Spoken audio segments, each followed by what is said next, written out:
All right. So we're going to start with page 459, number 18. And we're going to do it in a darker marker. And we'll go over these homework problems. Number 18 says 2 cosine x minus 1 equals 0. Did I copy that correctly? Plus 1. Plus 1. Okay. First thing I do to solve this trigonometric equation is I subtract 1 from both sides. 2 cosine x equals negative 1. So cosine x equals negative 1/2.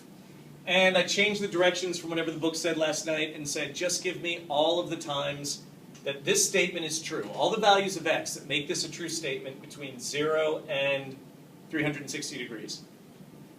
Okay, so if the cosine is 1/2, positive or negative, what reference angle are we talking about? For what angle is cosine 1/2? Okay, you're putting in the negative still, but you're right. It's at negative 60. But no, cosine of 60 degrees would be positive 1/2. So we're looking for negatives cosine though, and then we're looking for 60-degree reference angles. And in which two quadrants are is the cosine negative? That's the degree. What quadrants? 2 and 3. You guys are jumping to the answer, and I'm asking the question. In 2 and 3, and now, as you guys have said, 120 degrees does create that 60-degree reference angle in quadrant 2. Excellent. And 240 creates that reference angle in quadrant 3. So X equals 120, x equals 240. And you should be ready, just in case somebody asks, to give it as 2 pi over 3 and 4 pi over 3 in radians. But degrees are fine. I don't think the book or I specified. Any questions on number 18? I forgot the last part. The radians or the... No, I got up to cosine negative x and I thought that the answer. Oh, no. Yep. Yeah, sorry, no. You got to tell me the 120 and the 240. Okay. That's where you get a 60-degree reference angle in quadrant 3. 180 plus 60 should get you 240. Come on, Trey. You're usually quick with this. All right. We're good? For some reason I had 250. That's... oh, wait, I get it. Never mind. Okay. I just subtracted wrong. All right. I'm going to erase this one. Camera's set up in a way that'd be a pain to move today, so... just erase that one, and we'll do now number 20 was next. 20. And number 20 said is the one that had the tangent of 2x minus root 3 equals 0, correct? Yep. So now the tangent of 2x equals square root of 3. The tangent of what angle gives you a value of positive square root of 3? 60. 60. So this whole 2x in here must be equal to 60 degrees. Between 0 and 360, is there another time when the tangent equals positive root 3? Tangent? Yep. No. Quadrant 3. Yeah. 3. Quadrant 3, 60 degrees. Quadrant 3, the tangent is also positive. 40. So it also has to be a 60-degree reference angle. 240. So 240 is our other possibility. So this statement is true when 2x is equal to 60 degrees and when 2x is equal to 240 degrees, which means my actual answers for x are 30 degrees and 120 degrees. Any questions on that? I was kind of hoping somebody would pull out a double angle identity and start going nuts, but that would have made it much more complicated. Any questions where I got 30 and 120 for our actual answers? Even though for the unit circle purposes we had to think about 60 and 240. Nope. Going once, Going twice.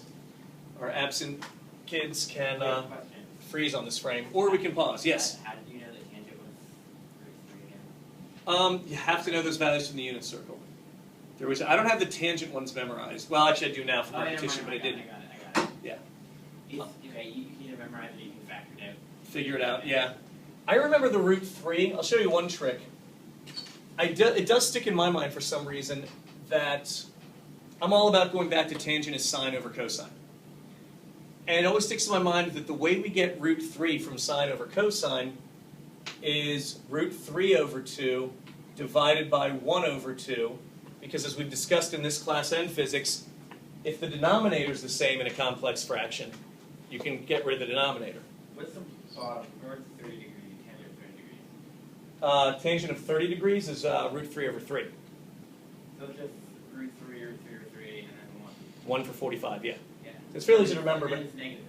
But this is what sticks in my mind, is root 3 comes from root 3 over 2 divided by 1/2. And I know the top has to be the sine of an angle, and the cosine has to be the bottom of an angle. So I know that's the sine of 60 is root 3 over 2, and the cosine of 60 is 1/2. There are a million tricks for memorizing your unit circle. I've shown you some of them this year, mostly for sine and cosine. Oh, all students take calculus, as I remember. Which in which quadrant things are positive and negative, yes. I did that a little differently myself. All right, 22, we had some questions. 22 is sine x equals 1. It's just sine x, not sine squared, equals 1 plus cosine squared x. 1 plus cosine squared x. Here's what I would do for this one. Remember, these are... I changed the cosine squared x to sine x minus, or 1 minus sine x. Very good. 1 minus sine squared x, yes. Once you see a squared and a not squared, that should trigger in your brain, this is going to be a quadratic of some sort.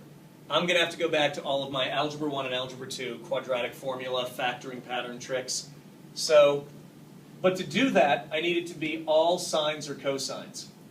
I don't have a good way to turn sine into cosine, but as Trey just pointed out, there's an easy, if not very elegant looking way to turn cosine squared into something with sine squared. So now all I've got is sines to deal with. I can simplify this a bit, and it's going to be 1 plus positive 1 is 2. 1 plus minus sine x squared, sine squared x is sine squared x. I will bring the sine squared x over.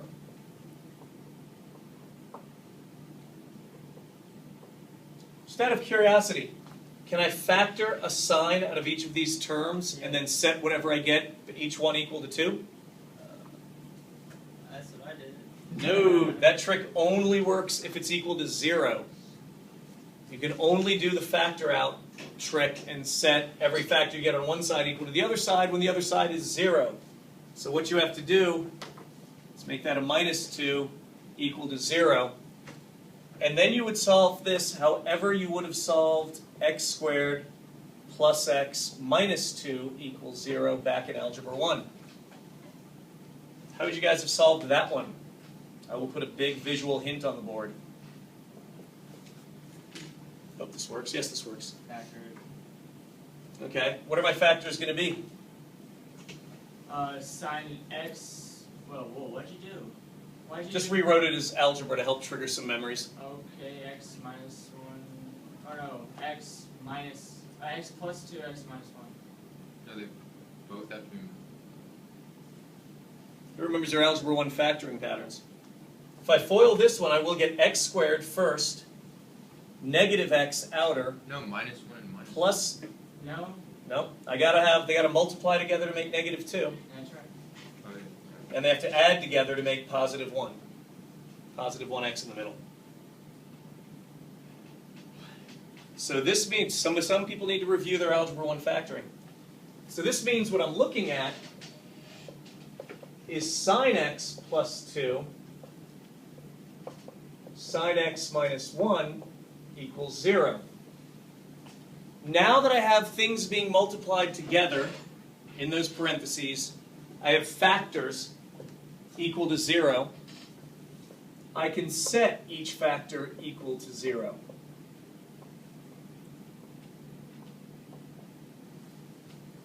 Yeah, but only one of them works. What's the problem with the other one? That it's not their domain. Very well said. Actually, not in a range, technically, but still, Range, right domain, idea. I don't Very care. good. Can a sun, remember we graphed sine waves? A sine wave with no amplitude change, does it ever go below -1? No. No. That one can't happen. You get no solutions out of that factor. And where between 0 and 360 do we get 90 degrees. 90 degrees? Trey does know his unit circle. So that's the only answer I'm seeing here. Yeah. That second factor gave us nothing.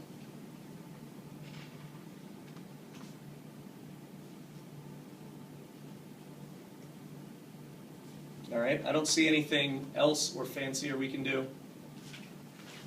We're doing 24. Yep. Because I don't get that one. Any questions on this one before I erase it? Tim, how you doing? You caught up on the? Yeah. Okay. I'll leave that last part up for another second.